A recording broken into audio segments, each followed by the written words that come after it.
Hello, Steelbones here. Hope you're having a great day so far. Sorry I wasn't here for the last couple days. My wife didn't have work, so it was a lot more fun to spend time with her.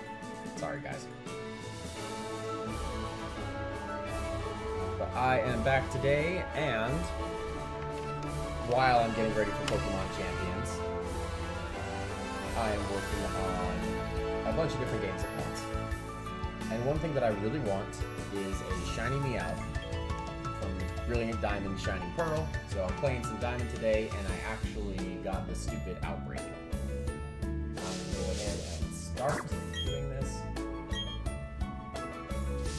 And I'll kind of explain it while I go. But if you enjoy the videos, like and subscribe. Streaming Monday through Thursday, 9:30 a.m. Mountain Time. And let's get to it. So I know a lot of people really don't like the Diamond and Pearl remakes, but I actually do. I think they were pretty faithful to the original games. And Diamond and Pearl just... I know it's tinged with nostalgia, but they're still some of my favorite games ever made. Especially for like Pokemon. They're my favorites. Oh, Chris. I'm hearing an echo.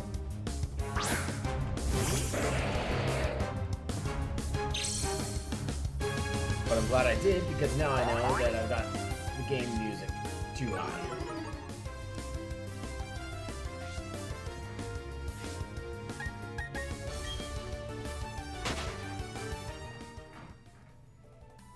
So for shiny hunting in Brilliant Diamond Shining Pearl, the easiest way is by doing the chain. You get this item after you've beaten the main story and gotten the National Pokédex, and then you can use a little Pokéradar. It shakes to find a Pokemon, and if you kill it or catch it, it continues the chain. And the higher the chain goes, the better the odds of getting a shiny. And it starts to be actually really good odds, like one in only a few hundred, if you manage to get the chains at 40. That's the golden number we're going for. 40 Meowths in a row. But every single time, even if you do everything perfectly, there is, I think it's like a 7% chance that that the chain just ends, even if you do everything perfectly. And that is not very fun, to do absolutely nothing wrong and have it still end. But that's where the like odds and the luck come in, and it's extremely satisfying when you do manage to get it.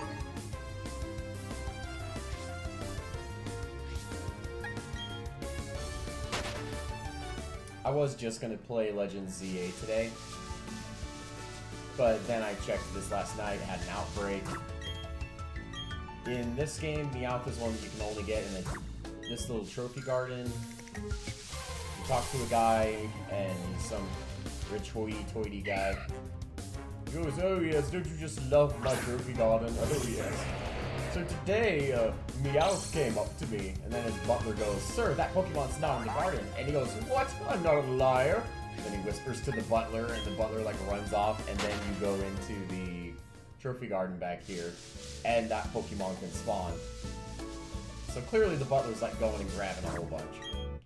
But it's still a fairly rare chance. It's only like a 5% encounter rate. So this is actually the hardest part of it, is finding the first Meowth and getting that chain going. Got a weird echo going on in my headset.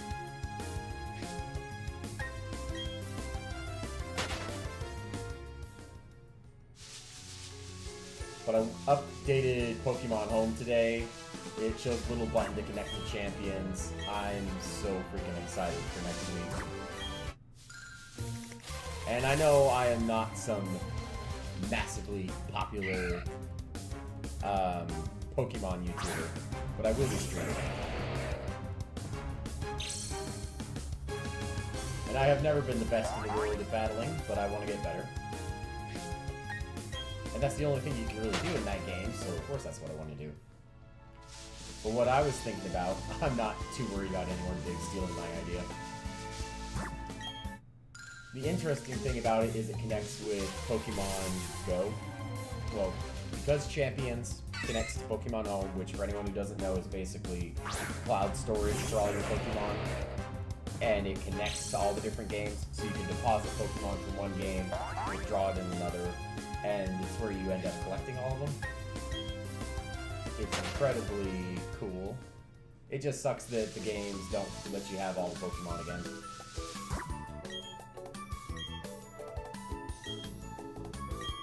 I am burning through the repels here.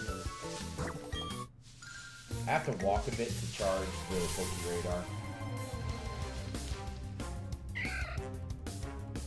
Like I said, only like a 5% encounter rate, so the hard part is finding the first Meowth. You can't, if you're in the middle of a streak, you can't like save and spam reload it to make that work. Because the streak will end if you basically go do anything else. You can't leave the area, you can't encounter some other Pokemon.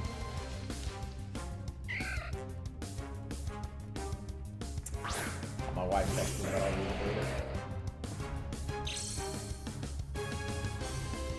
Today she's going with my daughter for a school thing to Hale Center Theater to watch The Hunchback of Notre Dame. It's gonna be fun.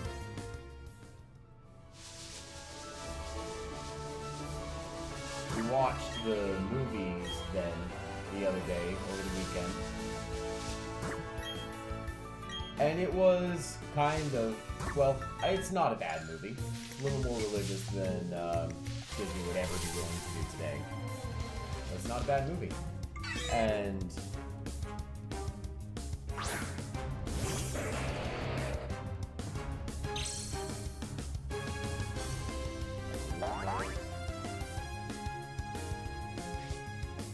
oh, she's just texting about a bunch of the other moms. I see a notification, I gotta read it.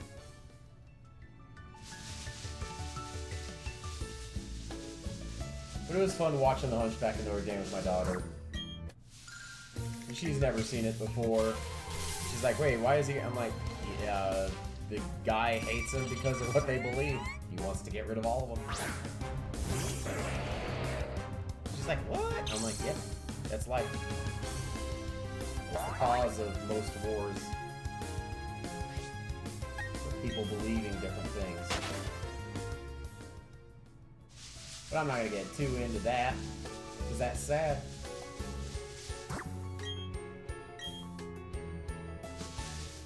Okay, it takes 50 steps to recharge this thing, and I am excellent at taking like 47 to 49 steps.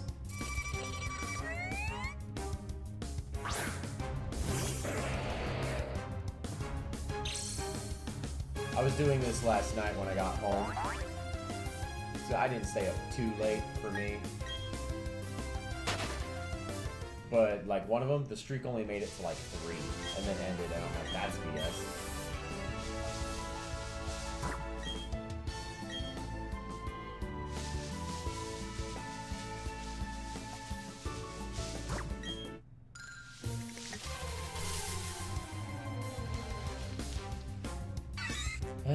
Pichu.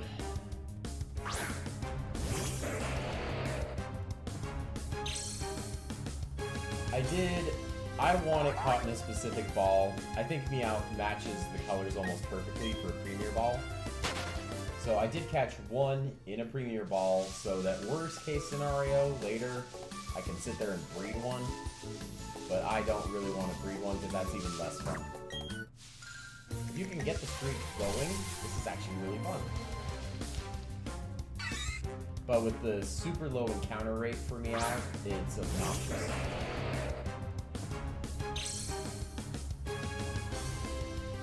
When you catch a Pokemon and move it in one of the newer games, and move it around in Pokemon Home, it puts a little symbol next to its name from which game it was caught by. And I just love Diamond and Pearl. I want to get that symbol on it. And I also want to get as many ribbons on it as possible.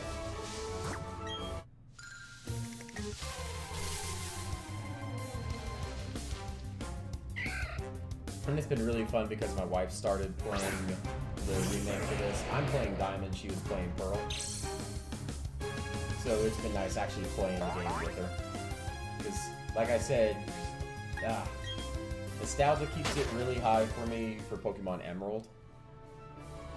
because that was like the first Pokemon game I had as a kid where I really got into Pokemon. I feel like I'm getting one shake for Max Repel, and then having to use another one. This is driving me batty. And I have a shiny Rayquaza from Emerald that I have moved up for like more than 15 years. I've got a Pokemon that's older than my darn kids. And if anything ever happened to that one, I'd just lose it. But I've moved him up through every single game, so he's from Emerald. He has really ribbons on him.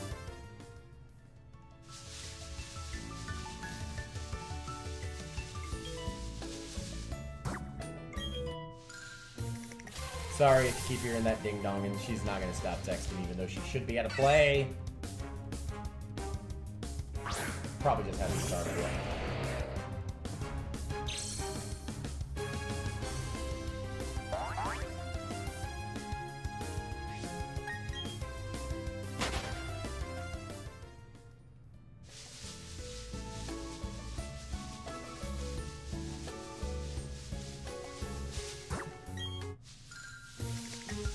I did save before I started all this, so even though I'm burning through all sorts of Max Repels, I'm still gonna just restart the game if it doesn't work.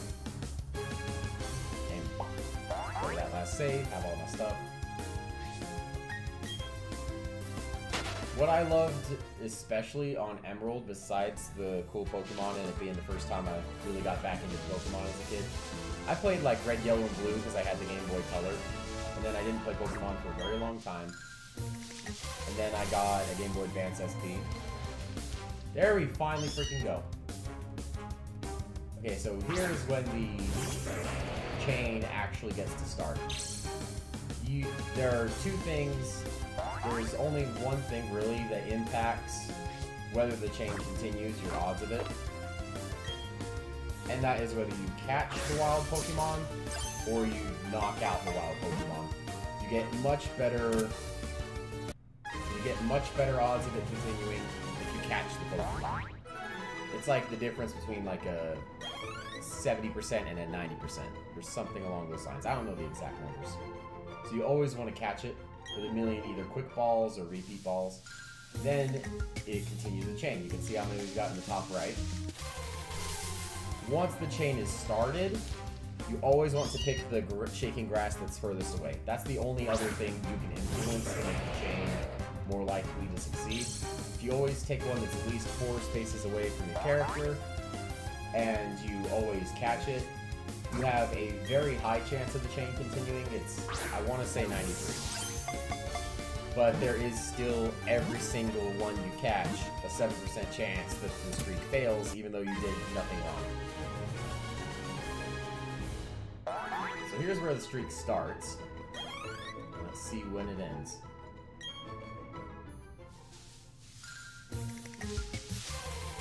The reason I'm burning through the Max Repels is because if you encounter something else in the middle of it, it'll break the chain.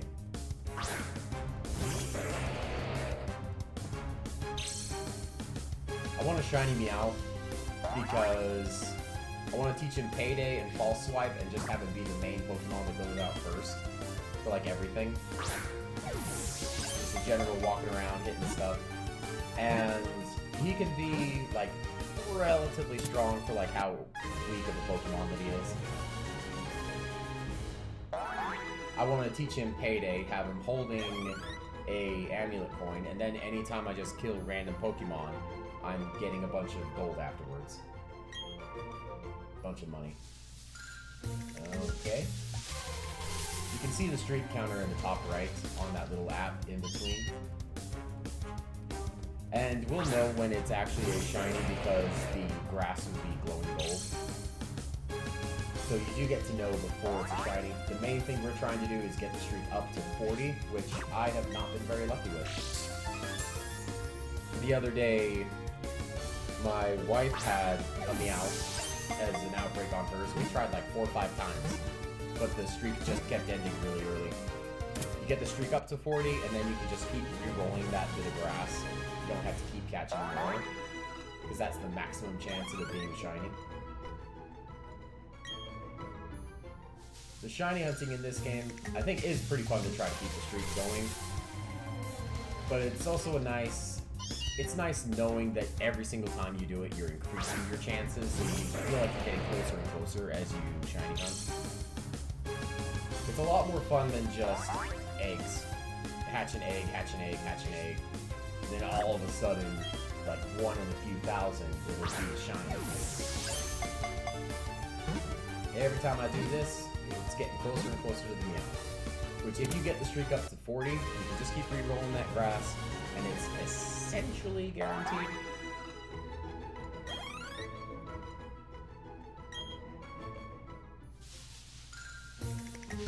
Sure, I'm always going for the grass as farthest away as possible.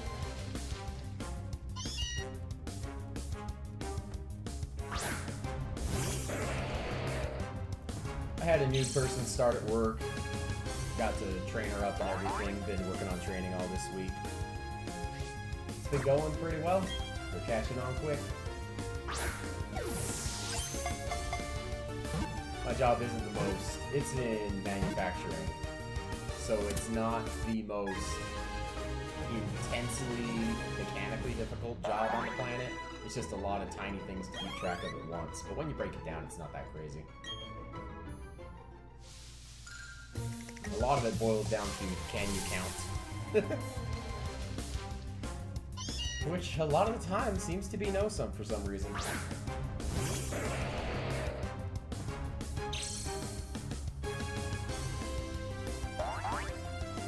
This Sceptile that I have, he's from eggs. I just hatched a million freaking eggs. In almost every other Pokemon game, you can complete the Pokédex and get a little item as a reward, a shiny charm, that increases the odds of getting shiny Pokemon. That normally start off around like 1 in 4,000. But in this game, for some silly reason, unlike pretty much any other, it doesn't affect the odds of any that you find in the wild. It only affects the odds of Pokemon that you get from eggs. So there's no point getting a shiny charm first in this game. Because normally what you do is just to increase your odds, you worry about completing the Pokédex 100% first. And then it's easier to get shinies at that point. Usually when you're talking about like 1 in a few thousand odds, that's more than worth it to double your chance.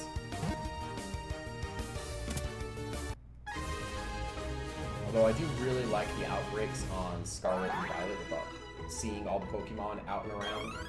For most. For some, it's a really obnoxiously small Pokemon that you can't see well, and that can be annoying. Gotta be careful when the grass spawns like right next to you on that.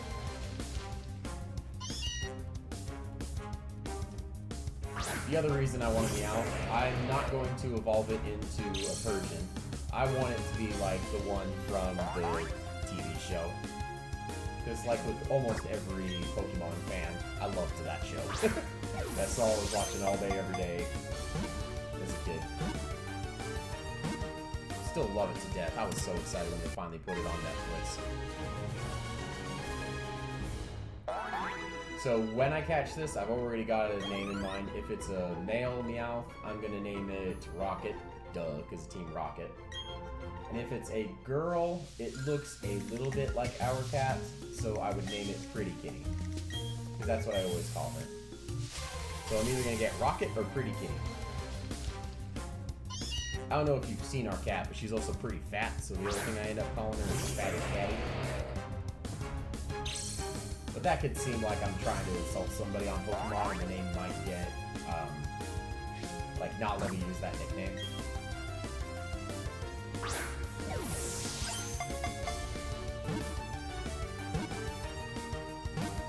Yeah, our cat's pretty fat. I mean, she's only, like, 12, 13 pounds, something along those lines. But she's like 90% hair. I know that. If there's any vets watching, she actually is a fairly healthy weight. I just exaggerate a little bit. She feels heavy as shit. Because the other day, she like jumped off her cat tower, and boom, it sounded like somebody dropped a freaking bowling ball, like a bowling ball bag, on the floor. I'm like, God damn, kitty!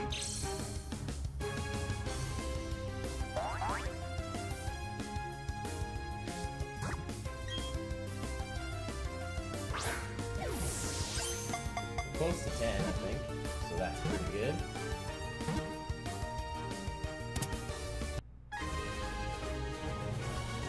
The end goal is to get this streak to 40. Oh, but I do love Diamond and Pearl for, like, one other reason besides it just having, like, the coolest Pokemon. You've got Darkrai, you've got Arceus, the, like, god of Pokemon. You've got all the, like, evolutions from the old games. Like, I love Licky Licky and, Tangrowth and Rhyperior. Like, all those ones that evolved from, like, older games in Diamond and Pearl. They're freaking cool. But I do have one special memory for Diamond and Pearl, and that was I was really stuck on one of the Steel-type gym leaders. And me and my dad have always gotten along, but not always had, like, shared interests. But I just remember him trying to, like, you know, bond with me and whatnot, and he got me the guidebook for it, so I could, like, read through and figure it out. He was gonna, like, help me out, but it was just a nice, like, attempt for him to bond with me, so if you're watching, Dad, love you. And I still remember that, and I still have that guidebook. It's awesome. But that was for the original Diamond and Pearl games, so they hit me real hard for the nostalgia too, besides being, I think, really great games.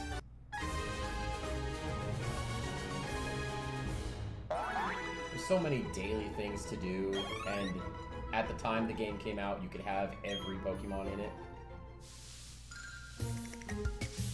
You could, like, transfer them up from old games, so I had the complete Pokédex. It was awesome. That was back when I had, like, one friend that also played Pokemon. I've convinced my sister and wife that they have to at least try Pokemon Champions.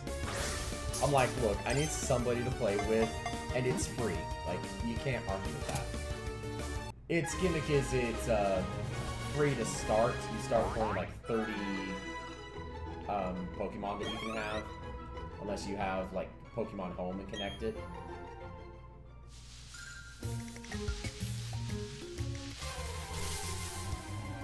Ooh, I don't know why, I was just getting real nervous that the streak would end there.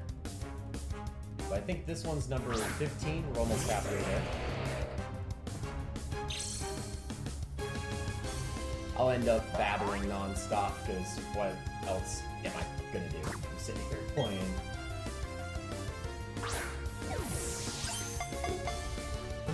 But I'm excited for my daughter to play.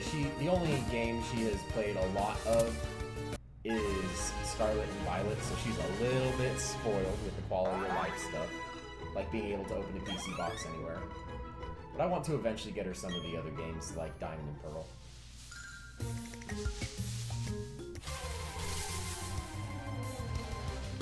I know a lot of people didn't like the cartoony style for Diamond and Pearl when it originally came out, or these remakes. Like, I love it. But then again, I am fully aware that nostalgia taints a lot of what I think about this game. Oh, that reminds me of what I was saying like an hour ago. Pokemon Emerald, besides just having like a fun story to go through and all that jazz, where it really hooked me was the Battle Frontier. That was so fun with the different little gimmicky battle areas that it had. Like the Battle Pyramid, where you start with like nothing in your pockets and you find items as you're going through, and you had to like find ethers. And there was just so much challenge and nuance to the Battle Frontier. I freaking loved it. And they immediately took that out for Diamond and Pearl, because they're like, oh man, this is like too difficult for most people. I'm like, god darn it. I freaking loved it. They did the Fire Red and Leaf Green remakes, where they brought well, not even remakes, they just brought Fire Red and Leaf Green to the Switch not too long ago, like a month or so ago. And I freaking love it. And I am just like praying to God that they do the same thing with Ruby, Sapphire, and especially Emerald. I'm hoping to God that they bring over Emerald to the Switch. I don't care, I'll pay $40 for that one.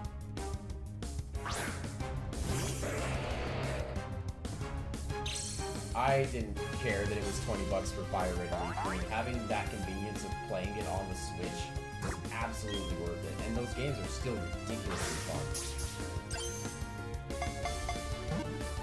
been trading with my wife and daughter on those games to try to, complete Pokédex and whatnot. I caught her a Paris. She's like I said, she started with Scarlet and Violet, so she hasn't seen like all the Pokemon. So every now and then a game is like entirely new to her, or a Pokemon that she's never seen before. So I got her a Paris and named it Fun Gus. Like F-U-N space G-U-S-S, because he's got a fungus growing on his back, a giant mushroom. Corny as hell, but it's so funny. So she's been using that. She caught me a Pikachu and named it Achoo, like a sneeze. And I'm like, haha, funny. I know it's just because she's a kid and she listens to me all the time, but it's fun having somebody with a similar sense of humor.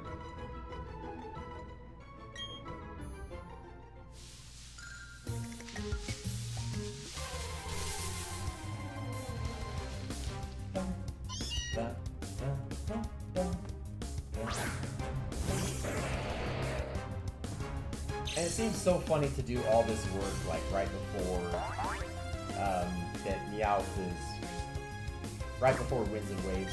Winds and Waves isn't coming out for like a year or more, but it eventually will. And Scarlet and Violet is essentially going to be dead because they're not doing any more of the battling on it.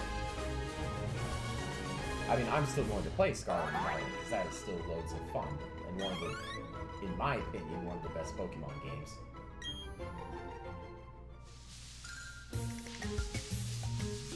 I know I can't say everything is the best, so you know what? I'll do a little tier list while I'm waiting. Oh, I'm gonna have to put Diamond and Pearl, like, at the top. I know I do love Emerald and I have a huge amount of nostalgia for it. Just, Diamond and Pearl had all the cool Pokemon. That's the Wi-Fi trading was the coolest thing filling in the world. There was so much fun stuff to do daily. I'm just gonna have, and I like pre-ordered it. I just remember this. I like pre-ordered it, so I got like a cool little stylus for my DS that had like a Dialga on the end. Wish I knew where the hell that went, but I lost it over the years.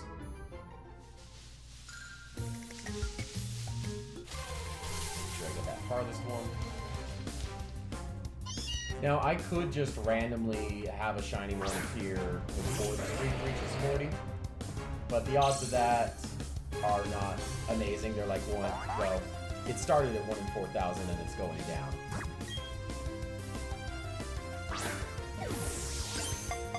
But it could just randomly happen much sooner, but I am not that lucky.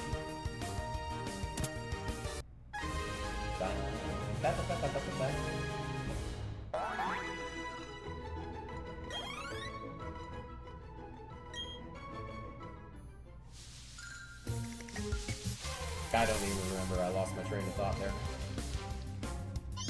I started looking at these Meowths. Okay, oh no, I was ranking Pokemon games for number 1, Diamond and Pearl.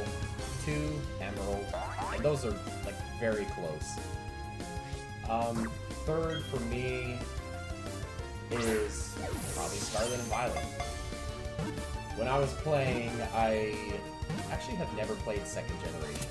So I never played those. Because, like I said, I had Red, Yellow, and Blue, and then I didn't play again until Emerald on the Game Boy Advance SP. But that was right at like 10 or 11, so that was the years when I like pumped every minute into it.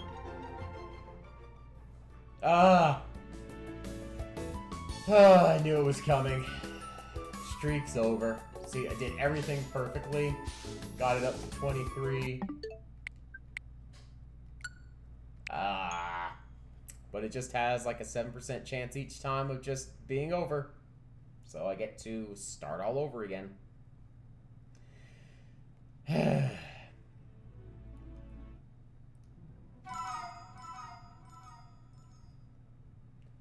But I always just restart at the last save point, so I still have all my Pokeballs and all my Repels.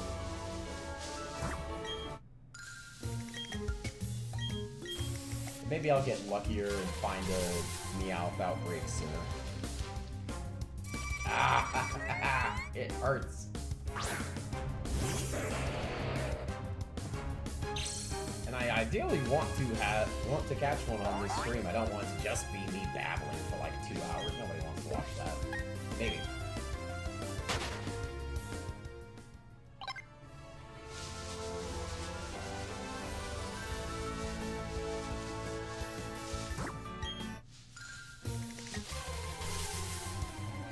Okay, so third for me was Scarlet and Violet. When I was playing, Diamond and Pearl were awesome. They were peak. And then it immediately started getting stupid to me. I'm like, wait a minute. The very next gen came out with Kalos. I'm pretty sure, I don't remember if it was that one or the next one.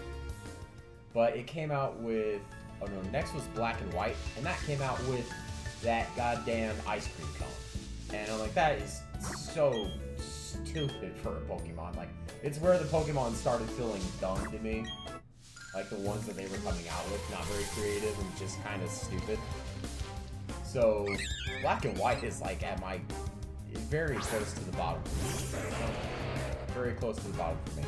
But anyway, it started all going downhill after Diamond and Pearl. Oh, I guess I will put Gen 1, like the Fire Red, Leaf Green games, above Scarlet and Violet. No, I'm gonna put them below Scarlet and Violet. Gen 1 is going to be number 4 for me. Number 5 would probably be Sun and Moon.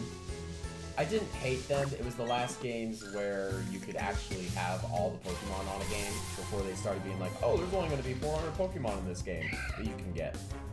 That was ridiculous. It was one of the last 3DS ones. I liked the Legendary Scarlet though. The Sun and Moon Legendaries are pretty darn cool. I love Necrozma. It's awesome. Especially the combining with the Solgaleo. That's like one of my favorite legendaries besides Necrozma.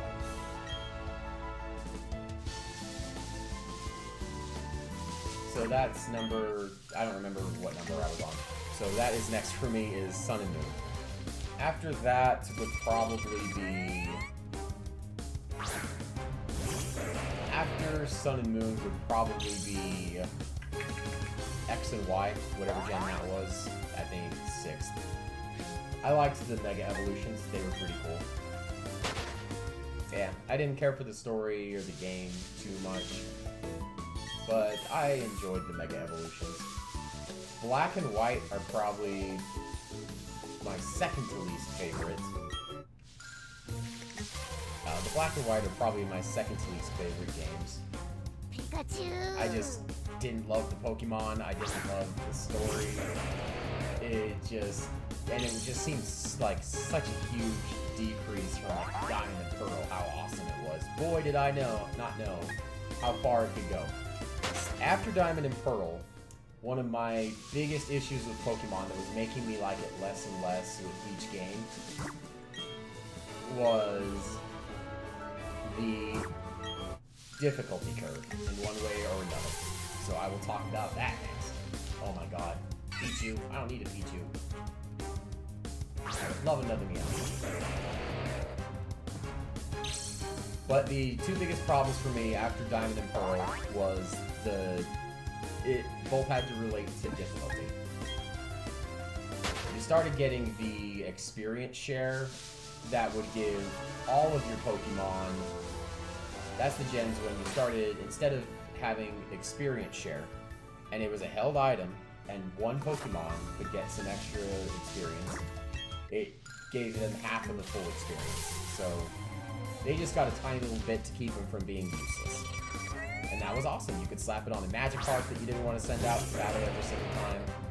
But I enjoy like Red, Yellow. I enjoyed Red, Yellow, and Blue when there wasn't an experience share at all, or on Fire Red, Leaf Green. I'm having so much more fun. It's much more fun when you have to send out a Pokemon and use it in battle to train it, instead of just casually reaching the end of the game and because of the experience share, it's level 80. Like, it's ridiculous. So the experience share is one of the biggest things that ruin the difficulty specifically. Pikachu! I really hate it when, in the versions, when it gives every Pokemon on your team full experience, and the Pokemon that you actually used to get boosted experience, that was the dumbest freaking one. I hated that way that it worked. more than like any other. That drove me insane because you just had to stick with your starter Pokemon and mash A, and that is it. That's all you had to do. It was because they ended up freaking level 80 by the end of the game, and everyone else in your party was like still level 60. So even if you get to the Elite Four with no trouble whatsoever, didn't even have to stop and train anything. And then you get to the Elite Four, you're just smoking through them with your starter. And then even if they do manage to get taken out, because of the experience share, everything else is leveled up too. You didn't have to do any sort of training, build no relationships. You never used the other Pokemon, you just ended up with them being extremely powerful from mashing A. And that's when it gets to my absolute least favorite Pokemon games, like the entire series. Was that shiny up in the top right, or was that just the leaf shit? Oh, I'm watching now. I think I might have just seen the plants that were behind it. Okay, it was not shiny. I thought it was shiny and I just missed one. Whew. But the least favorite for me is Sword and Shield. I hated those games. That was like, I'm almost done playing Pokemon if this is how it keeps being. Because I have never played a game for Pokemon that was just so brain dead easy. Like, I understand Pokemon wants to appeal to all ages, especially kids, but you can't have it just be unbelievably easy for like 4 babies. Like, you could change it to a language you don't even read, have never played a Pokemon game in your life, and just kind of keep pressing the A button, and you will get through that entire freaking game. The experience share just leveled up. It gave everyone experience, and then gave your main one boosted experience. You could turn it off for what it's worth. Oh yeah, Meowth. Alright, the streak starts again. But I'm gonna keep ranting. But it just, I really hated it on Sword and Shield. I don't feel like I had to even fight a single trainer or wild Pokemon to just end up being massively over-leveled, beat their version of the Elite Four. No problem whatsoever. Just bam, bam, bam, bam, bam, bam, bam. And that drove me insane. And then the other side of the difficulty coin that was driving me insane and the Pokemon series in general was the hand-holding for like where you're supposed to go, what you're supposed to do. I enjoy like backtracking, having puzzles to solve. You gotta go back now and get the Sylph Scope, so then you can come back here and get through there. You gotta do this to do that. I love a bit of backtracking. I love it giving me like a hint. Oh man, Bill is awesome. Maybe you should go talk to Bill. And then I'll find Bill and talk to some other people, get hints about where I'm supposed to go. But that's what it should be, is hints. It's like awful game design when you do like Sword and Shield, where they hold your hand like you are the dumbest child to ever walk God's green earth for how bad Sword and Shield is. Like, I just remember, it's map even, instead of being able to go around and do other stuff. The map for Sword and Shield is basically just a squiggly line where you just keep going up. You don't ever have to backtrack or do any sort of puzzle solving or anything with any sort of brain power. You just mash A because of the experience share makes it even easier. And even then it has dumb... Oh, I was about to run out of habit. But even then, like, you beat the first gym, you walk out, and it makes it try to seem cool because it's got a bunch of people cheering for you, a crowd, but they're conveniently blocking off whether you could have gone left or right. And it's forcing you to go right towards the next thing. It just held your hand like you were the dumbest person to ever walk the earth, and just to an insane degree on Sword and Shield. It irritated the living hell out of me. I beat it once for the Pokemon because I've been playing for decades. It's not like I'm not going to play a new Pokemon game against the Pokemon. But I hated Sword and Shield. Its only redeeming facts were the legendaries were cool. I liked the Sword and Shield doggos. They were pretty neat. I liked them. Most of the rest of the Pokemon didn't care one way or the other. But the only other redeeming thing they had was the wild area where you could had more freedom to do whatever the hell you wanted. I liked the Pokemon popping up and being able to see them in the overworld. That was pretty neat.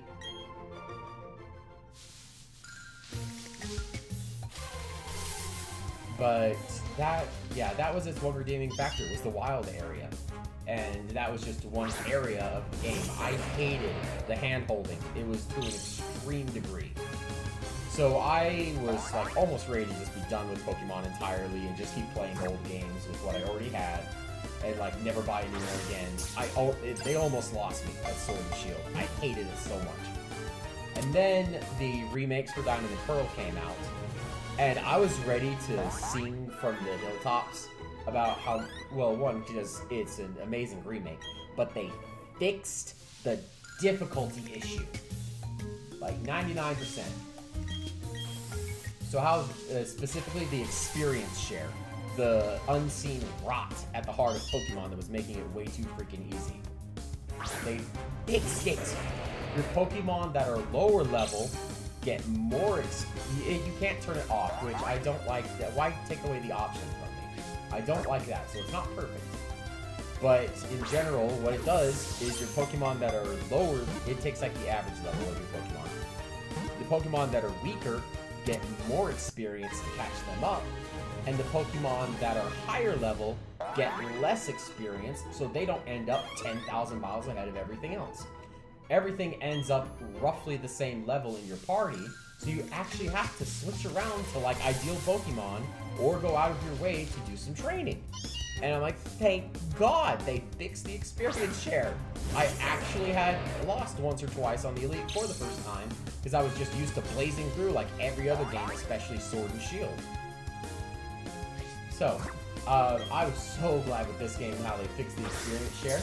And then I got to Scarlet and Violet, and they fixed both of my biggest issues with them. It fixed the difficulty. It had the experience share work similar to this game. I don't know exactly how it works. I'm not going to pretend like I read the wiki notes or anything like that, but it works the same way. Your lower level Pokemon get more experience to catch them up, and your higher ones get less.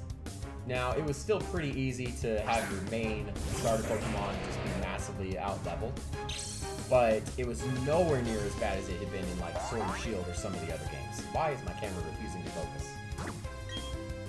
So they fixed that, and then after like what felt like a never-ending tutorial, you finally got on Miraidon, and you could go explore the entire map.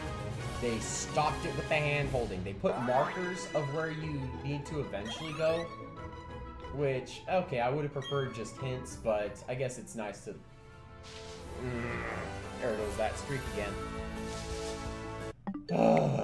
Didn't even rank it to 14 that time. I don't know why. Like, I've shiny hunted other things on this game, and like Ditto was not this difficult. Like, 3rd or 4th try on him, sure. But this is like my 8th or 9th time with these Meowths, and it just refuses to let the streak keep going. Even though I haven't done anything wrong. Just odds.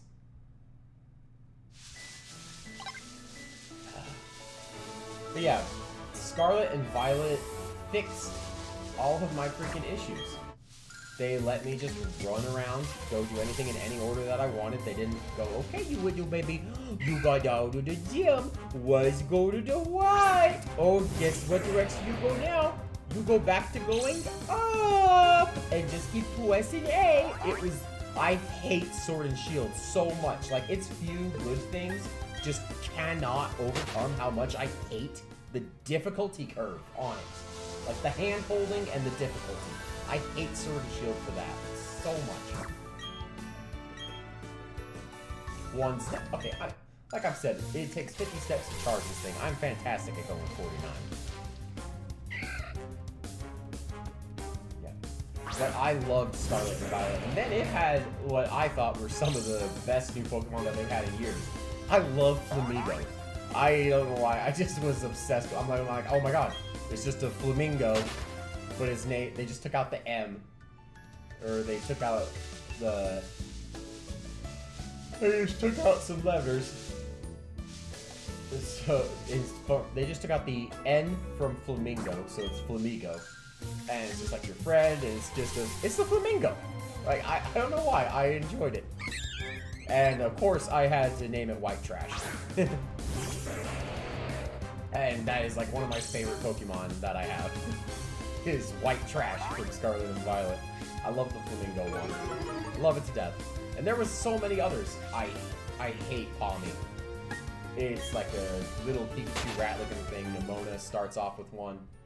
But it looks like a little electric rat, and it just gets slightly bigger when it evolves, and then stands up. I'm like, okay, that is the dumbest evolutions I've ever seen, but whatever. It's still not ice cream cone dumb. Where it goes from a single scoop to a double scoop to a triple scoop. I'm like, oh, so creative there. That's when I started not loving the new Pokemon. But there are always, every gen pretty much has like one or two that I'm like, oh yeah, that's pretty damn cool. But it's like one or two, not, oh man, just they all rock. Like with Diamond and Pearl.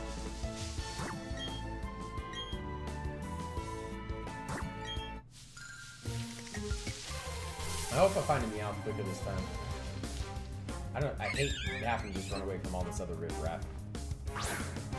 So I have high hopes for Winds and Waves. It looks like it's definitely going to keep the openness. I don't know if it'll be maybe a bit more directed, but it certainly looks like it's going to have the freedom to like go anywhere, do whatever you want. It looks like it is from those ads. And I am obsessed with those starter Pokemon.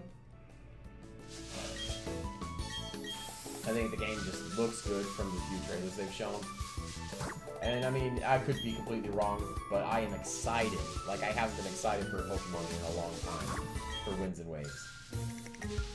I don't know why, I'm just feeling like this one in the corner. It's calling to me. No, just Roselia.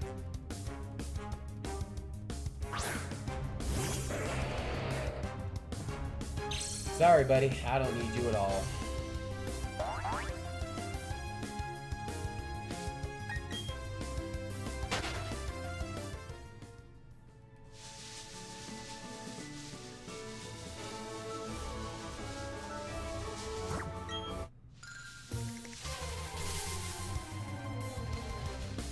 I'm excited for Winds and Waves. I'm also really excited for Champions. I know that on day one they won't have you able to use any Pokemon.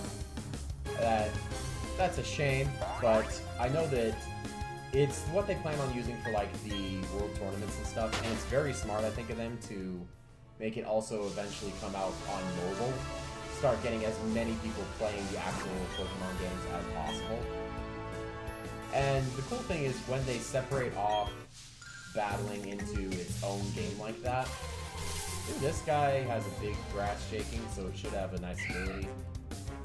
But it's a Roselia, so I don't care. More people playing games that I love, that's always a good thing. So I really think it's cool that Champions is going to eventually have a mobile version as well, but it's just coming out on Switch first. Get more people into the games, and when you separate battling to its own separate thing, then you can have more things like Legends ZA, where you do something pretty different and crazy, and then because you can move Pokemon to Pokemon Home, and Champions is a separate thing, they can worry about updating that and making it mesh with everything else, because they're piling on to years and years and years and years and years of battle mechanics, and trying to make it all work together can be quite a balancing nightmare. But they can worry about that on the one app that like everyone is using instead of having to rebalance it for every single game that they put out.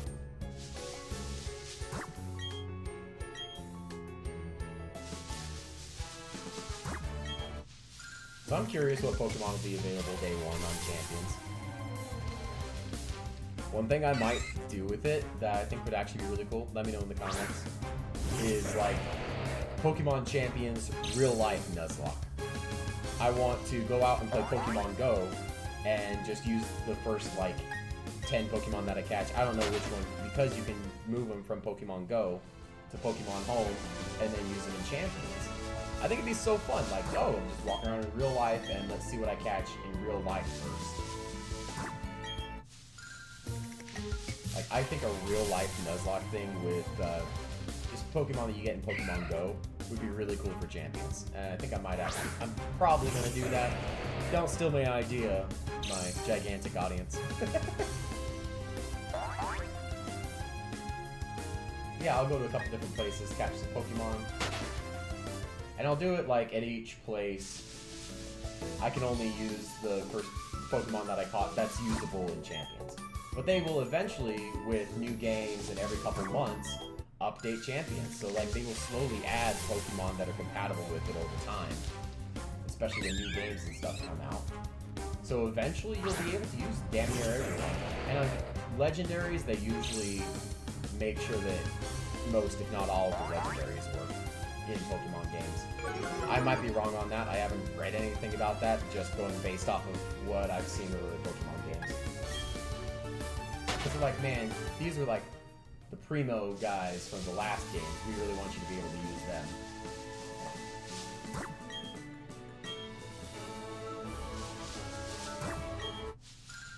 I have not completed the Pokédex on ZA, and what I really need to do while I'm working on this, I was going to work on ZA today. What I really need to get before Champions comes out is Volcanion, because that guy and Zeraora are the last two Pokemon that I need in home, and then I will have all 1,025. All of them. And 99.9% caught for me. Like, I'm sure there are some in there that are traded from other people. But, like, I'll have caught and have every Pokemon. The only ones that I know I traded with people for are some of the event ones. Like, I'm pretty sure the Manaphy that I've got, I didn't catch, but I think it's kind of dumb to do ones that you just can't get unless you were paying attention and you get the one stupid one-time event at this certain location. Like, that is obnoxious. Like, for the shiny Miraidon and Koraidon that they did not too long ago, where you had to, like, actually go to GameStop and then you got the physical cards, scalpers just freaking ruined it. And I was so mad when I went to go get those cards at the location I went to, the one by my house. I have a theory that everything by my house is the worst possible version of whatever it is, but that's a story for a different day. But I hate the GameStop. I hate GameStop in general, but the one by our house, they had little cards with the download code for the shiny Miraidon and Koraidon. And you just had to get in line and ask for one. Cool. But they also did it, but one, not from our store, but scalpers all over the damn place. Just coming into GameStops and getting all the damn cards before they were even released. Just from like, hey, I know these are coming out tomorrow, like, can I have some? Or bribes and shit like that. There was none, I don't know if there was any at my location, but that wasn't that bad. The problem was, it released on the same day as like a TCG thing, and I love the Pokemon card games, but scalpers have ruined a childhood love of mine for the Pokemon card games.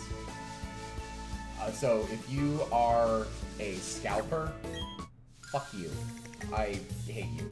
I can't get my kids to enjoy the hobby that I used to love and still have a bunch of my Pokemon cards because some greasy 30-year-old who lives in their mom's basement still had went in at like 3 hours before the store opened and bought like $800 worth of cards. Just the other day when we were there was a bunch of freaking scalpers. They bought like every single Pokemon card. We were in line for something else, but they bought every single card that the store would let them get in like one go, like boxes upon boxes of like decks and booster packs. They ripped them all open, kept like a handful of cards, and then we're like, oh man, I don't want this other crap. And they're like, here, because they saw my daughter, you can have these, they suck. So she got a stack like this freaking thick of Pokemon cards that just, the scalpers paid hundreds of dollars, took up all the supply, and didn't even want most of it, just because all they care about is reselling the few, like, expensive cards in there. And I'm hoping that they lose money on it, and just anyone who scalps things, I don't mind, you know, if you've had your collection for years, and, you know, you're going through some rough times, or you just want to declutter, and you go to sell some, sure, you should get as much as possible from it, from other people that love the hobby, and they're collecting it. I hate scalpers, but I mean, that's not a very controversial opinion. But people who buy shit with the sole purpose of holding on to it until they can get some other force, almost, some other person to buy it for more, because they bought the entire freaking supply. Huh. Wonder where I've heard that before. Also for homes. But, God. And then they just expect you to pay this crazy higher price because they were able to buy all the supply before you. Like, I freaking hate scalpers so much, but they ruined the trading card game for me.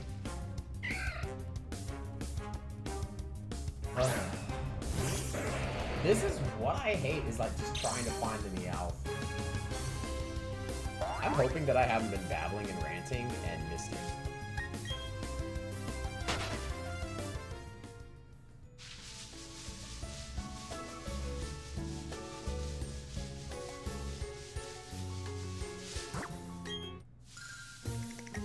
Oh, so when we were going for the Miraidon and Koraidon, there was a bunch of TCG scalpers in line ahead of us, because I didn't think anyone would care about the event, but I forgot to think, oh, credits for the TCG, there's going to be a line out the door with scalpers. So me and my wife barely did get one, but it was a limited stack of cards, and the dipshit cashier guy was offering it to people who didn't ask for it. He's like, hey, do you want one of these cards too for the game? And the scalpers, of course, were like, oh yeah, sure. They didn't even come there for that. But this asshole saw everybody in line and was offering it to the scalpers who weren't even asking for it. So I was furious at that employee. Me and my wife and daughter all barely got one, but we did. It was just me and my wife. My daughter wasn't there. But me and my wife got one. Just barely. They were almost out after the short line because some asshole kept offering it to the goddamn scalpers. When there should have been enough for...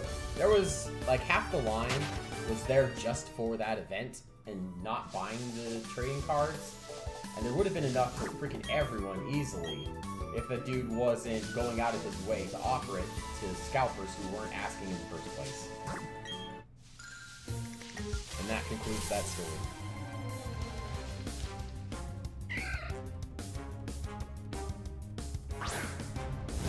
For the birthdays, I got my wife a Switch 2, and for a hand-me-down, my daughter got the regular Switch that we had. It was an upgrade from her Switch Lite, so we were going to sell it at GameStop. But it was the nice...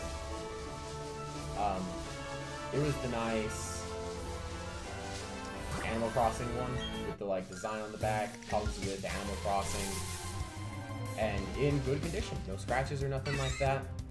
They wanted to give us like, okay, first when we were getting it priced, and I haven't sold anything to GameStop in 1,000 years, never will again. Fuck you, GameStop. I hate your company. Burn in hell. But that is my personal opinion, by the way. They're like, oh, we can't buy it without a charger, so you're gonna have to use some of the credit to buy a charger. They're like 20 bucks. So you have to buy a charger to sell them the thing. And I'm like, that's dumb as shit, because I know if I go buy the crazy expensive $300 Game Boy Advance SP you've got sitting in that shelf, it's not going to come with a charger, and you're still going to charge me like 300 bucks for it. So I'm like, I'm going to have to buy this charger that you're going to put back on the shelf and just sell again. You're not going to sell it with the damn charger. You're going to go, oh, well, these used systems don't come with chargers. If you want one, you're going to have to buy one from the shelf back there. So you're making me just get less money off of my trade-in. So I'm not stupid. I know how that's going. So screw you for that. But then they only wanted to give her like $40, like not even $40 for it. It was something like $30. It was freaking pathetic. So we would have gotten like $10 for an entire Switch Lite. I know they are not the hottest new commodity on the block, but they should be at least worth like, I don't know, 60-ish bucks. Enough to go get a new game, or a used game or something like that. It should be like 50 to 60 bucks. And that's roughly what the prices are. But, and the one reason they were giving it less for transparency They wanted to give it less because the joystick was worn. Not broken, not damaged, but because the joystick from use was worn. Not broken, not damaged. They're like, well, we don't have a part to replace that, so we're gonna have to count it as damaged. And just the attitude of the lady working there. I'm sure she wasn't paid enough to have a good attitude. But like, you could have at least not been like... You could have at least put on your customer service voice and pretend happy to help us. You know, like everybody else does. At every other customer service place, back when people gave a crap about customer service. Before COVID, essentially. But after that, everyone seemed to develop an attitude of, you're just lucky we're even open. Like, I don't care. But I gotta remember, they're not paid enough to care. But I feel like such an old fart when I'm like, yeah, it's the downfall of customer service back in my day.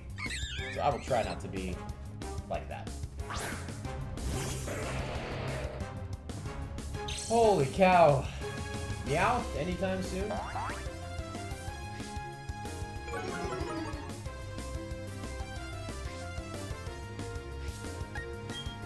If you're just joining me, I'm streaming Monday through Thursday, 9:30 a.m. Mountain Time. Today I'm working on getting a shiny Meowth with a brilliant diamond. But it is just giving me all kinds of grief. Like, I don't even think I've gotten to a streak of 20. But that was like my 4th attempt. I've been talking about streaks the whole time, so I'm not gonna like keep repeating myself. So everyone's like, man, this dude sounds like a broken record.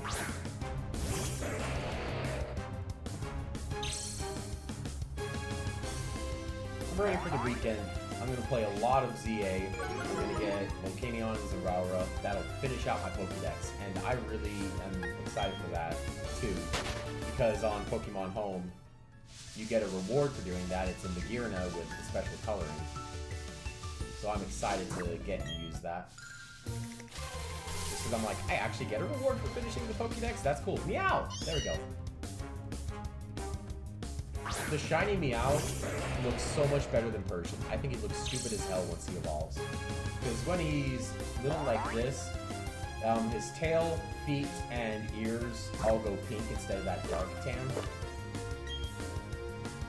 And it's darn cool. When it evolves, it loses the dark tan off of its tail and paws, so the only bit on a Persian that is still shiny is the ears, the inside of the ears, which, when you're behind the Pokemon, you can't even see. So it's one of the dumber shinies. It's like, it's something that only other people can see, and it's barely noticeable. So I really hate shiny Persian. It's not the worst out there, but I don't like shiny Persian. So I'm absolutely going to just leave it at level 100 Meowth. But like I said, I mostly want it for like Payday, Technician, and an Amulet Coin. And just use it for killing any wild Pokemon that pop up when I'm playing the game, just in general. And the nice thing about it being a Meowth specifically is Meowth is usable in almost every Pokemon game. I'm sure there are some, but I haven't like done the math. But like any Pokemon game I can think of, he's usable in. Sword and Shield, Scarlet Violet, Diamond Pearl, even on like the older games, because he's the first 150, he's in almost all of them.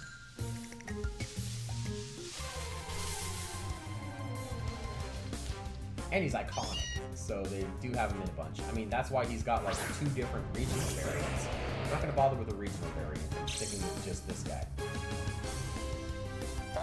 But then I can also teach him False Swipe in case I come across something decent.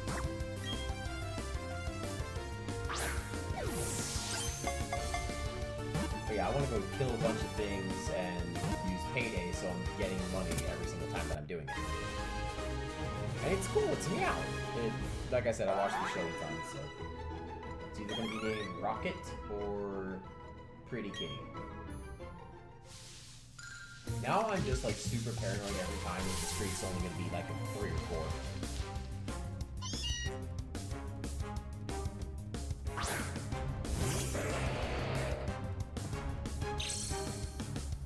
It's a little weird having my head this close to the TV. Because of my setup, I've got the computer next to the TV. But it does let me record it on my Switch. It's a little bit weird, but kind of cool also. Got a nice, like 86-inch TV. So I'm like, oh, big, pretty.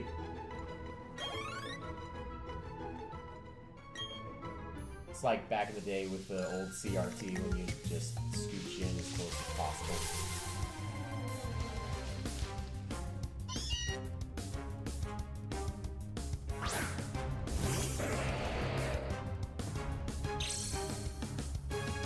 I'm a millennial, so of course I love nostalgia stuff. I love all my older games.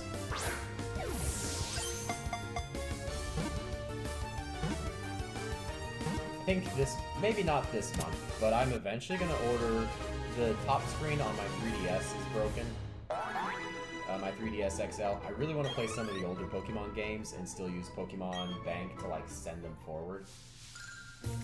Like use the Pokemon from older games, maybe shiny hunts and legendaries like the Necrozma. So I definitely want to, yeah, I definitely want to repair that screen. Just maybe not right now because there's a million other games I'm going to be playing first. That's like $40.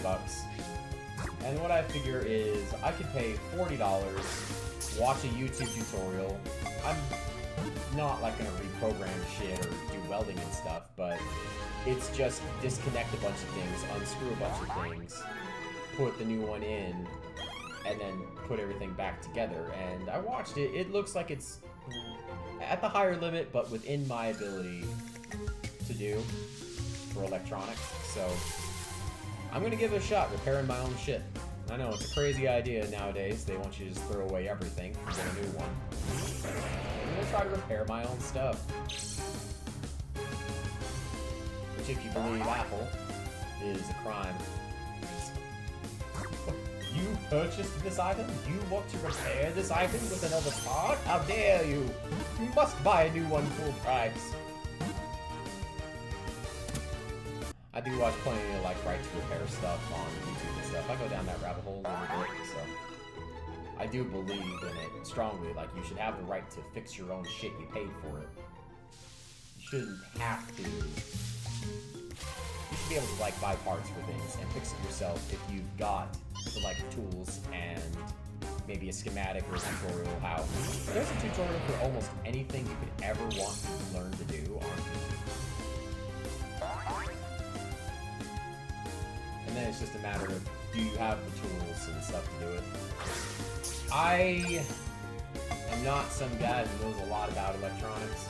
I know like extreme basics, but like if I start having to like measure energy inputs or outputs or welding stuff, like no, that's beyond me. Besides, I'd also have to buy tools to do that, which makes it not that worth it.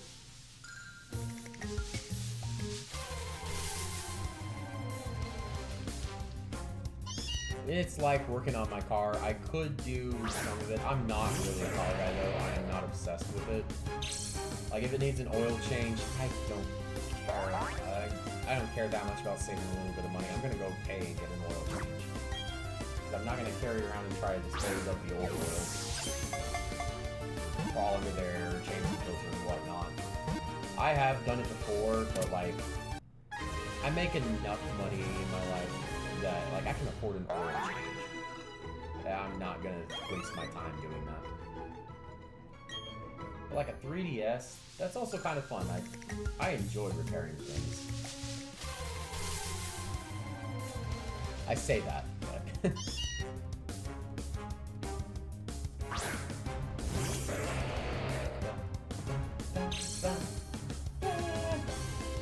I think it's cool that Champions is going to let you have a lot of cosmetic options for your character, for your trainer.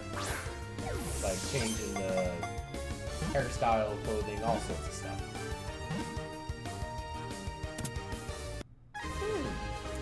I haven't looked. I know you can get Pokemon in Champions. Like you can use the battle points to get one permanently.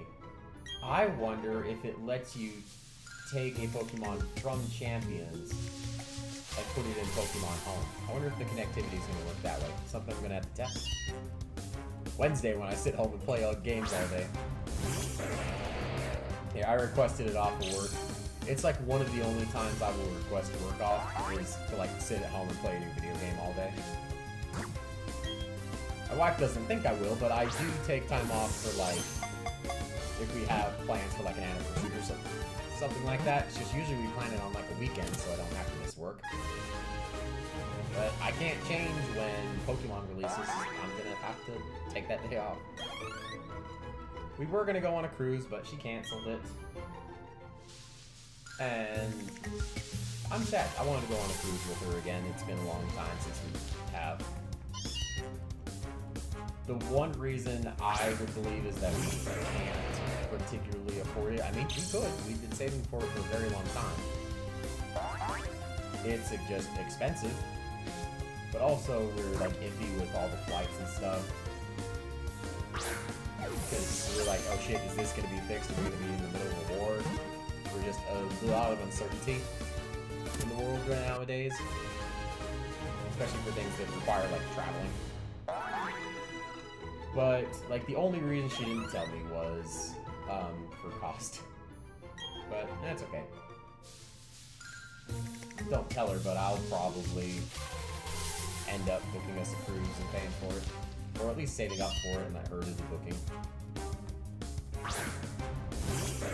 Not right now, though. This is boring, responsible adult crap right here. But, like, what I'm working on is paying off the last little bit of our debt. We've got almost exactly 10K left on the car. And that is it. I've paid off all my credit cards, personal loans. It took a little more than a year of, like, not spending like an idiot. Like I have in the past. But I've paid off all my credit cards, all my personal loans. I didn't have student loans, thank God. Didn't do college. My wife still has some student loans, but she's paying for those. But after that, it'd be saving up for down payment for a house. Because you know what? I would love to have a house before I'm like 40. I mean, that's kind of cool. Like, have a place to live. I mean, we own the mobile home we're in, but don't do a mobile home. They suck. I know they're cheaper, and it's tempting, but you get the worst of both worlds. You still have to repair everything because you're a homeowner, like a homeowner, and yet at the same time, you still, every single month, the lot rent increases, and you will, because you don't own the land that your house is on. Every single year, that price is going to go up. And it's been skyrocketing.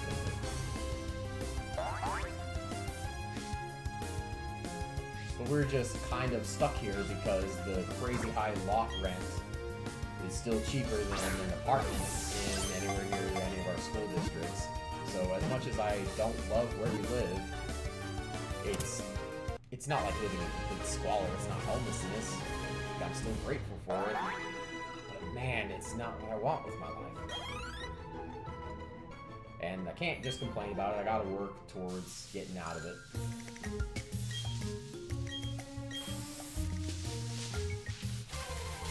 And that's what I'm doing, but it's slow and steady.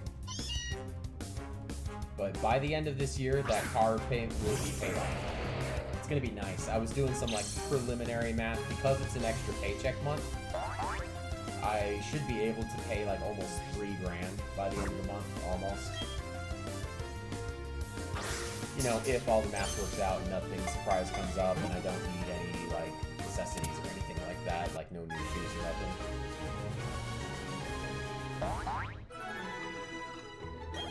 So we're getting there.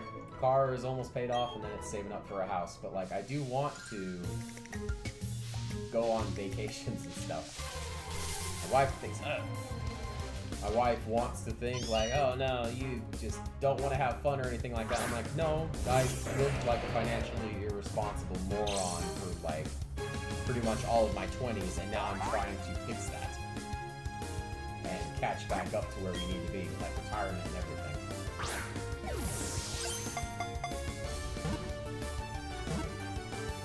Good lord, it sucks and makes me feel old, but I know it needs to be done.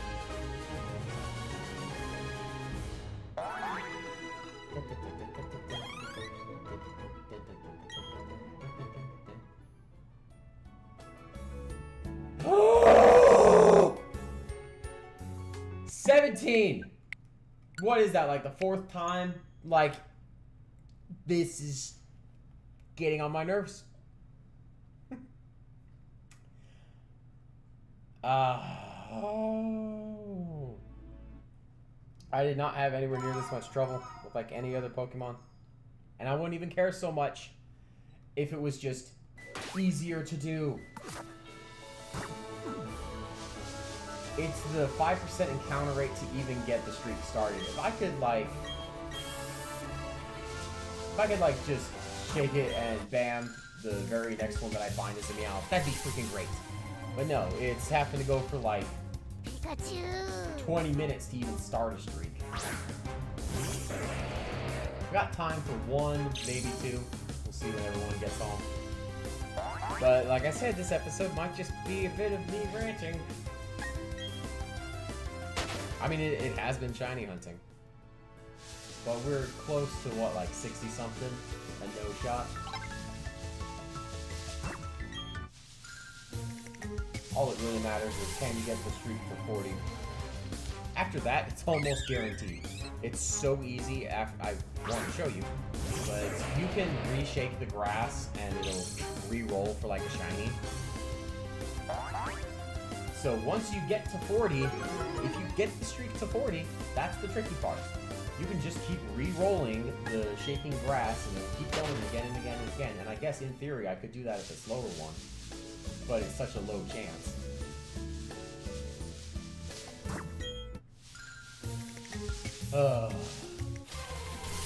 That's obnoxious.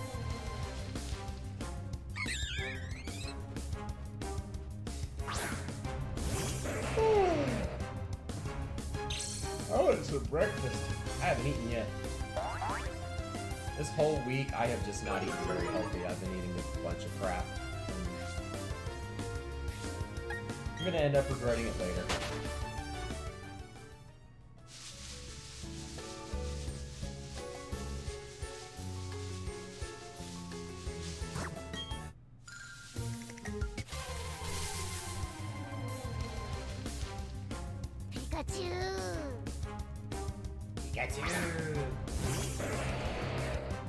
I mean, of course Pikachu will be in that game. Like, you can't have a Pokemon game without Pikachu. It's the mascot.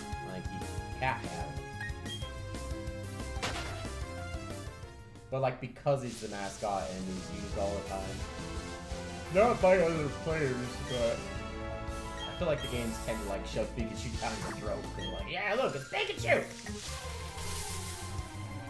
So I get why, but it makes me not really want to use him.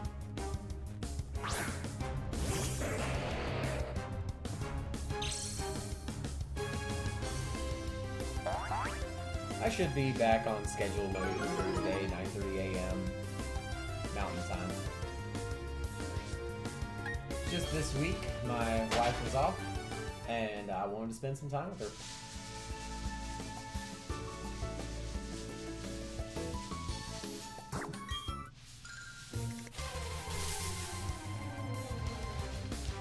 Jigglypuff. I don't want Jigglypuff.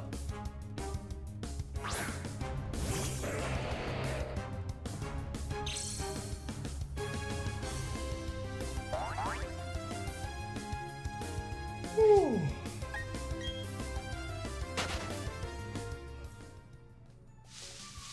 Jigglypuff was yesterday, though, so I know that I do have a chance to get this guy tomorrow if I don't manage it today. That might just be what it is tomorrow and be like, look, I'm streaming until I get this guy. Or just get it on my own, because, yeah.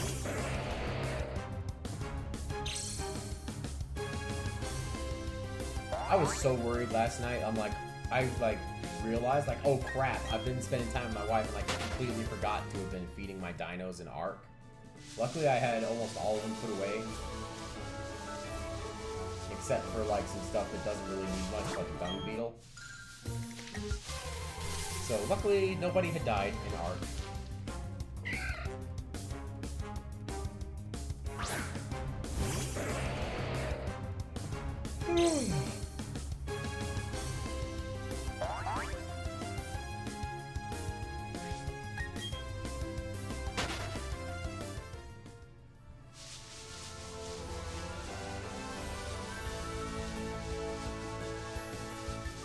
This weekend we're gonna go see the Mario movie, so that's gonna be a ton of fun. Yes, meow. Okay, buddy. Come on, please. Please, please, please. I try not to get like too excited until I'm like at 30, but like I try to keep my excitement low because it can end at any time for the streak. Alright, streak 1. Because it can end at any time, even if I do everything perfectly, I try not to get too attached so I don't like lose it. And go nuts and be irritated as hell.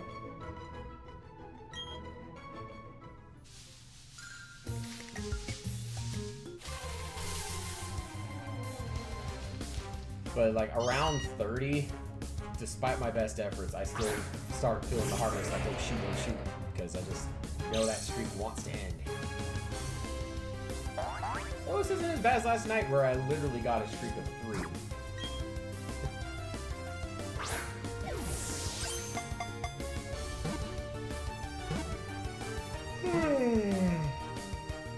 Sorry. I'm tired. If you're just joining, hope you're having a great day so far. I am shiny hunting Meowth today in Pokemon Brilliant Diamond, and it has not been going great. You have to do a chain of the Meowths if you haven't shiny hunted in BDSP before. If you haven't shiny hunted in these games, you have to do a chain. You have to keep encountering this guy over and over again from the shaking grass. You have to use max repels in between to make sure that you don't encounter something else. And if you catch it, it drastically increases your odds of the streak continuing. The hard part is, even if I don't mess up, there's still like a 7-ish%, don't quote me on the number, but it's really low. There's still like a 7-ish% chance that the streak just ends. And we need to get the streak to 40, because then it almost guarantees a shiny. Like if you can get, you can see the streak counter in the top right, so I just barely started this new one. Just finally found the Meowth again. I want to try to get it today, because he's only going to be every day there's like one Pokemon available in this area that's special that you can't catch anywhere else, and Meowth is one of them, but it's like random. So today it's Meowth, I gotta try to get him today, or gotta wait again for it to randomly be Meowth. So I've been doing a bit of shiny hunting, a bit of just general ranting. But I hope you're having a great day so far. And you know what? I appreciate people hanging out with me. I love sharing games that I love with other people and having an audience, so I appreciate you hanging out. This weekend, hell, maybe even like this entire month, it's going to be a lot of Pokemon. I'm excited for Champions coming out on Wednesday. I want to do some of the battling. How real this could possibly be.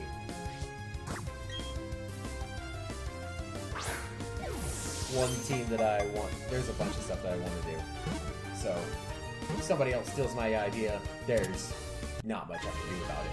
But I want to do like a real life Nuzlocke thing for Pokemon Champions, like play Pokemon Go and go to places and catch the first thing that's usable in Champions that I come across, and have a team that I caught in real life of just random stuff and see how far I can get with that in Champions. I think that'd be fun as hell, and that's repeatable. So, potential series coming up.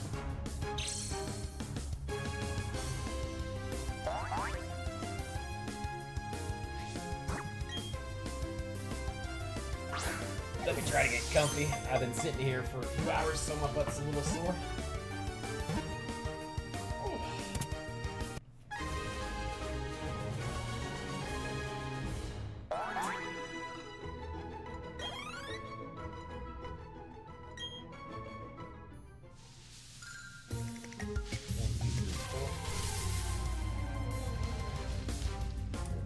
Sorry about that. The neighbors have a crazy loud truck and motorcycle.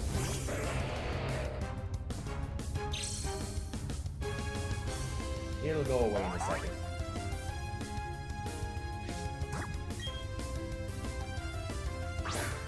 I'm just hoping this streak gets above 20. Like, I've been having real trouble getting the streak above 20. Not from, like, doing anything wrong, just being unlucky.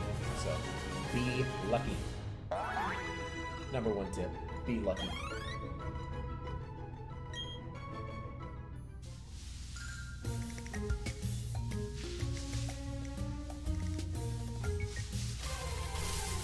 I feel like none of those were that far away. You always want to go for the shaking bush that's farthest away, because from how close to where you were, it determines like its odds of continuing the streak. So always just pick one that's furthest away.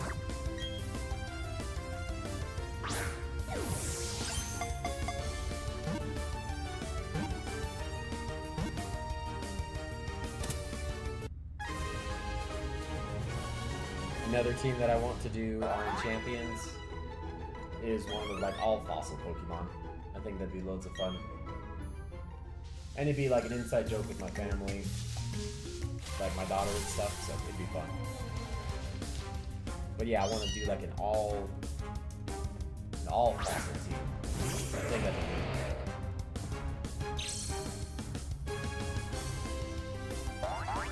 good. But I have been working on some Pokemon beforehand in other games. Like, I was working on getting a shiny Swampert in Diamond and Pearl, and I just happened to get a shiny one. So I'm like, well, I'm using you. But like EV training in Diamond and Pearl, it's about the same as every other game or whatnot, where you gotta fight a lot of the same one and have the belt item that it's holding so it increases even faster. But it can be such a pain sometimes. Scarlet and Violet is really easy, because you can like see what you're going to encounter and just auto battle kill anything else that's not. This you gotta just keep encountering and running from everything, and I don't know if you noticed, but it takes a long time before you can like press any buttons after you find something.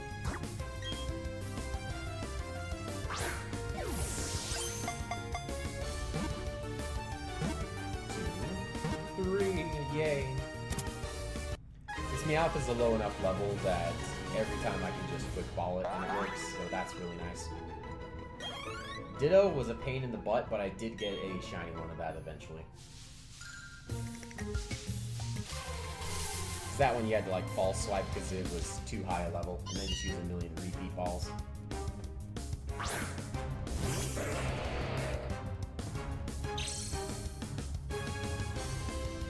I wonder if a repeat ball is like a guaranteed catch on this.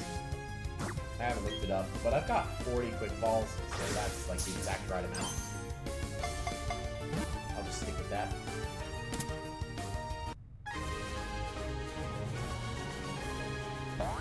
Also, like, one of my favorites from Diamond and Pearl is Togekiss. Like, it's so... I don't know why, I just think it's cool as shit. Ah! That streak wasn't even, like, 10. Oh.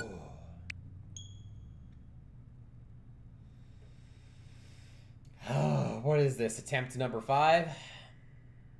Maybe if I say attempt 5, the auto chapter thing will make another one.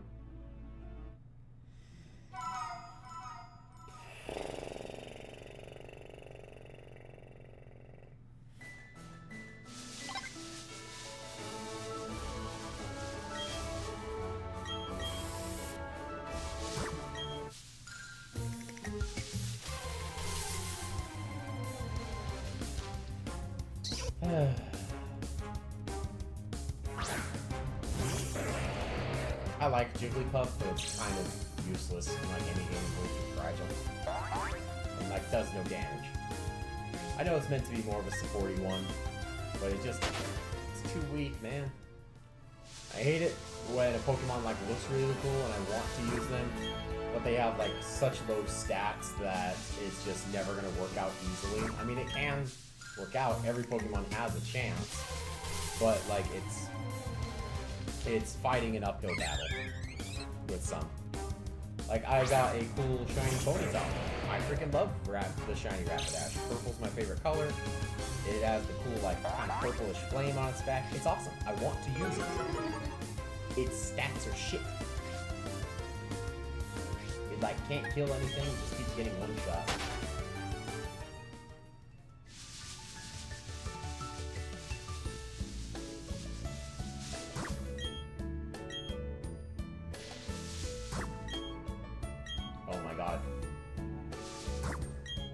I feel like I walked 5 spaces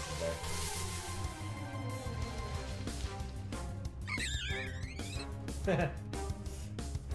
When the Ponyta was like one of the first things that I ever did shiny hunting on Diamond Pearl specifically for. At least with the chain method, I've done plenty with eggs, because that's like guaranteed to at least be what I want.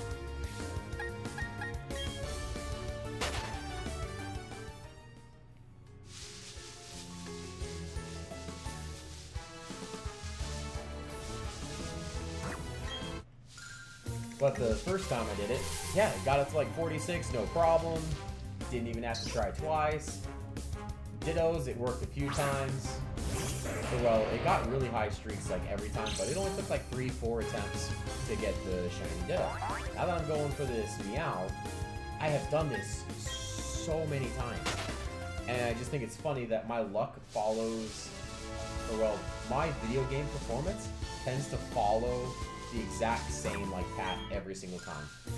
The first time where I'm not overthinking it, I know this has 100% to do with luck on this one, I just think it's funny that it follows a general trend.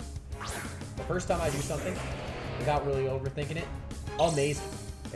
Do extremely well, get extremely far, and then I try again to get where I was, and I do like shit, and I don't even get close. And it just gets worse and worse and worse until I am like one of the worst players on planet Earth. And then through like sheer will, I just force my performance to go up and up and up and up and up until I eventually pass where I was. But I hate that like I have to extremely work hard to get back to where I was the first time. That's annoying as hell. Ooh. Ah, no.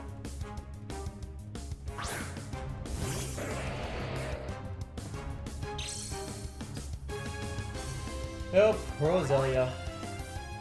I like Roserade. Roserade looks cool.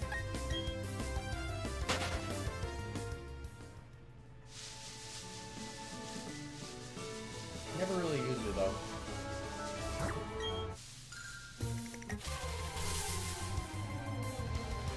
I'm just debating on what I'm going to end up using when I get to Champions. Because what else am I going to do while I'm tracking these Meowths? I kind of also want to just, because you can recruit Pokemon in that game, see what I get for like starting off, and kind of do a team of just Pokemon that I got on that game. But I can't wait to just do a slider instead of have to specifically fight a whole bunch of Pokemon and have it hard to keep track of where you're at. Especially if you want some of the stats not maxed.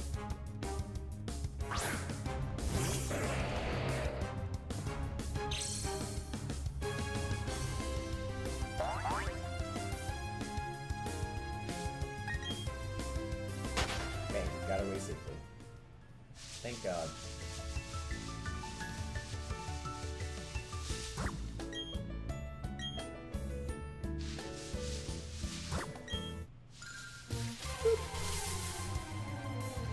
Well, the other thing I'm looking forward to is I do definitely want to go camping. I think I'm going to go camping not this weekend, but next.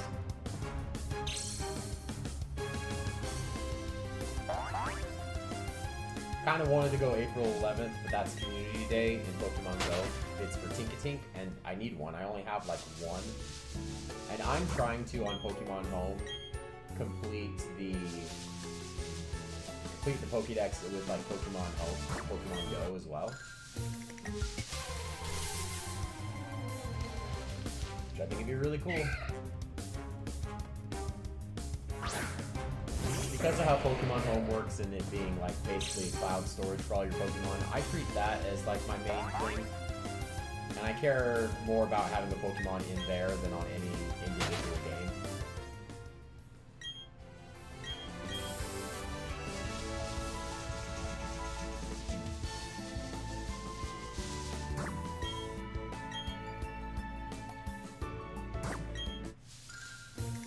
Yeah, I need a Tinkatink, so April 11th, gonna sit there and go do the Pokemon Go Community Day thing.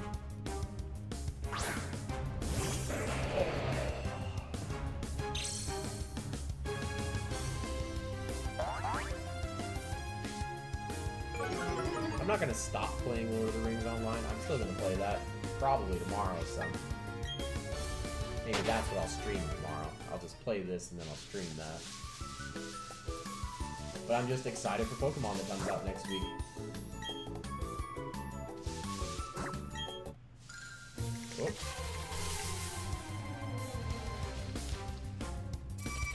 Oh. Nope, I don't need you, Cricketune.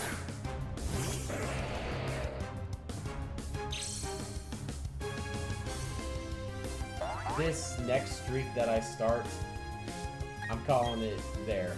This will be the last one that I attempt for the day, so knock on wood, hopefully I get lucky. Because I don't know when anyone else is getting home.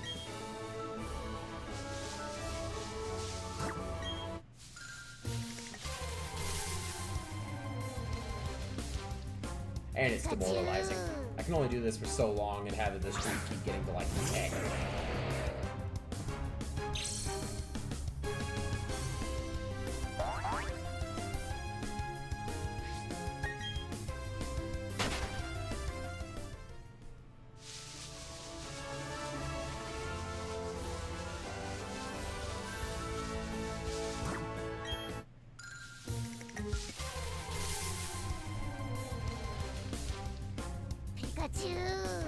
I don't want you, Pikachu.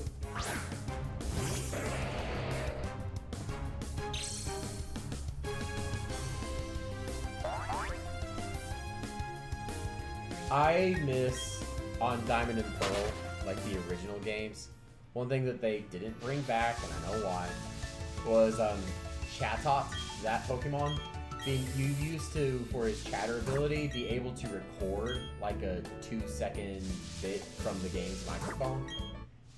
And it would use that in the attack. It would use the sound clip like sped up and shit. It was cool as hell. They took that away because 3 guesses what people did with the ability to record anything in a very child-friendly game. They started swearing.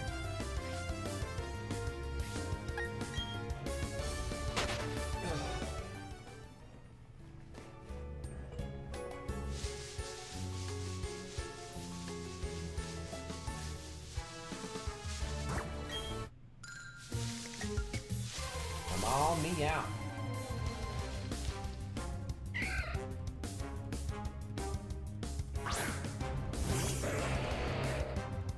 Well, this is basically the weekend for me, because I only work Monday through Thursday. So when I'm off of work, I can just come home and relax.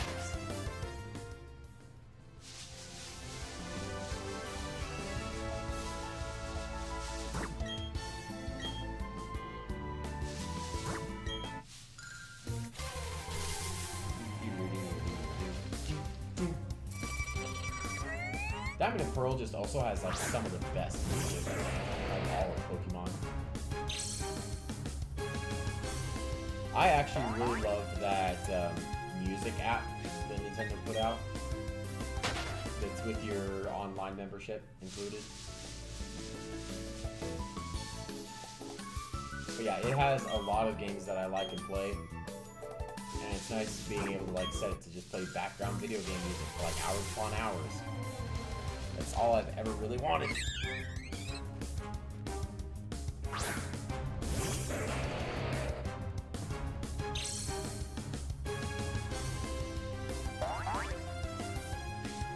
I also kind of want to play some Pikmin, but not today. I have a real issue of like almost like choice paralysis. There's a million things that I want to play, but like I can only play one thing at a time. Well, with that kind of attitude, I could play a bunch of different things at once. I could be playing something on the TV, Switch, and my phone or something all at the same time. Or like listening to a podcast, but that's just like brain rot. That'd just be like brain rot, need dopamine rush 24/7. Couldn't do that.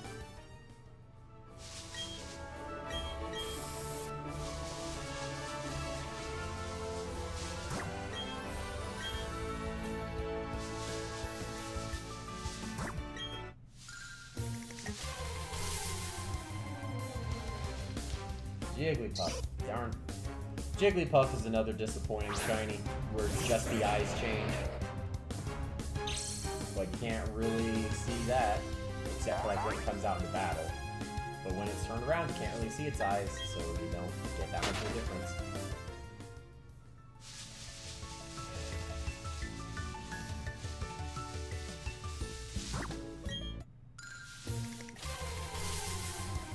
Because it's my favorite color, I also wouldn't mind using in Pokemon Champions a team that's like all purple. That'd be cool. There's just not too many purple Pokemon. Even when they're shiny. I feel like almost everything shiny is yellow. I don't know why that's just the default, and I've said it before, but like, I hate the color yellow. I can't stand it. Or Easter. Both for the same reason.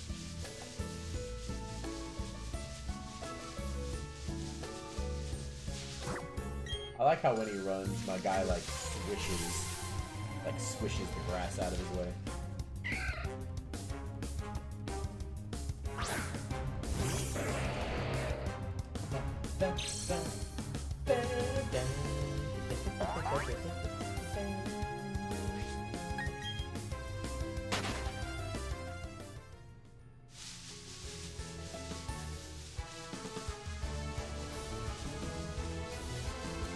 Yeah, I'd want to be done anyway, because, like, I'm getting hungry. That's breakfast. Jigglypuff, not catching you.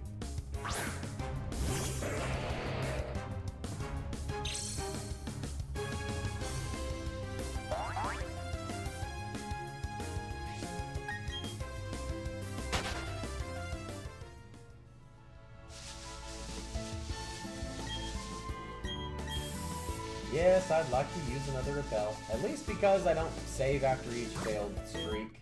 I get all my stuff back. I haven't, like, locked in that loss yet.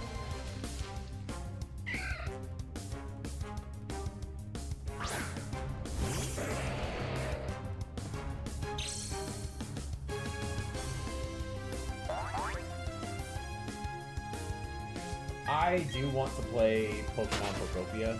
Not like today. But in general, I want to play more of it. It's so much fun. But right now, I'm just more excited about Champions and getting ready for that.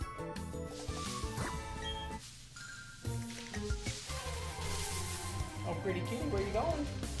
Oh yeah, Meowth. Nice.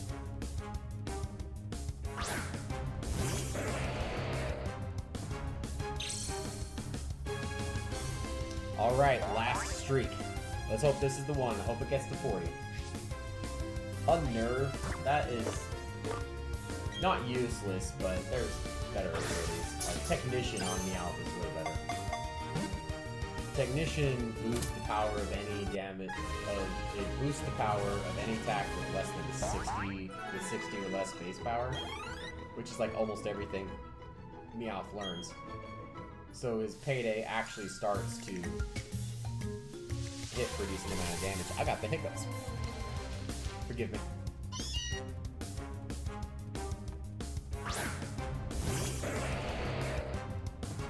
Yeah. I mean, in a perfect world, this works. And I get the Meowth right now. But worst case, I can try again when I get home and I've got all tomorrow. But I want to catch it with you guys. A shiny.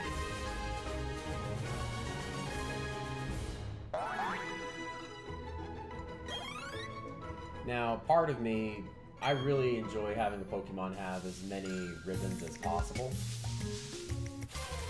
And part of me really wants to catch it on Fire Red and Leaf Green to do that, to get as many ribbons as possible.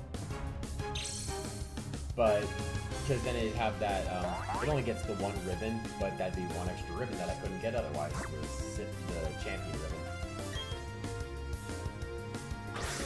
For like that reason specifically. But the main reason I don't want to do that, well, there's two very good reasons. One, even if I caught it, Fire Red and Leaf Green don't connect to Pokemon Home yet. I mean, on the Pokemon Day, they announced that it will, but right now it doesn't. so I just have it stuck on Fire Red Leaf Green and not be able to use it. And 2, it takes a long time to find anything shiny on Fire Red Leaf Green because it has the worst odds of like 1 in 8,100. There's not a damn thing you can do to improve those odds. So I would want to go with eggs because that's at least consistently encountering the one Pokemon that I want. But man, hatching over 8,000 eggs for a chance. Ay. That doesn't mean even if I hatched 8,000 eggs that it would work, because each time it's 1 in 8,000. Shinies used to mean so much more. They were so much more difficult to get. They keep making them easier and easier. Now you just Wonder Trade on Scarlet and Violet and get a cheated in one. All those stupid ones from those websites that are trying to get you to just pay a few bucks for Pokemon. More cheaters. Not scalpers, but in a very similar circle.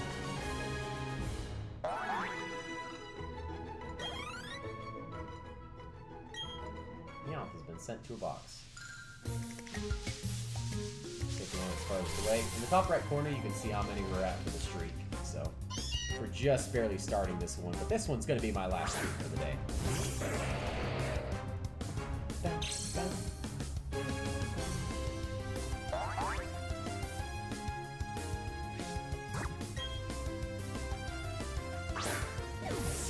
I will probably keep trying afterwards, but maybe not. But then again, maybe this will just be the time it gets to 40. Oh, I'm tired. I could go for a nap so easily. Man, all them kindergartners don't know how good they got it when you still get nap time.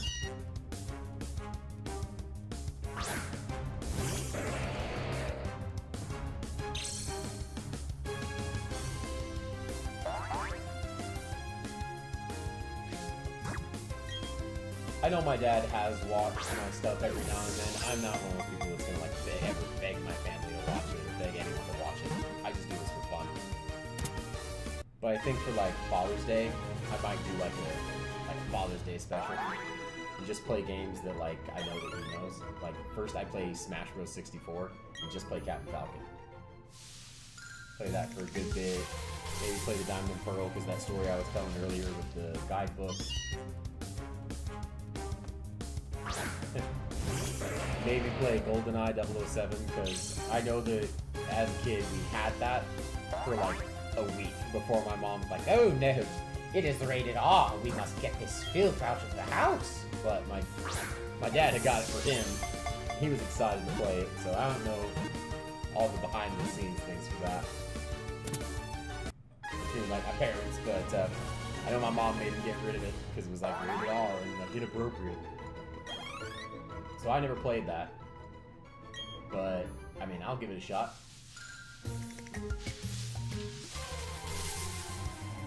So yeah, I think I'm gonna do a fun Father's Day thing. If I remember, I'll probably complete it by then. Someone remind me.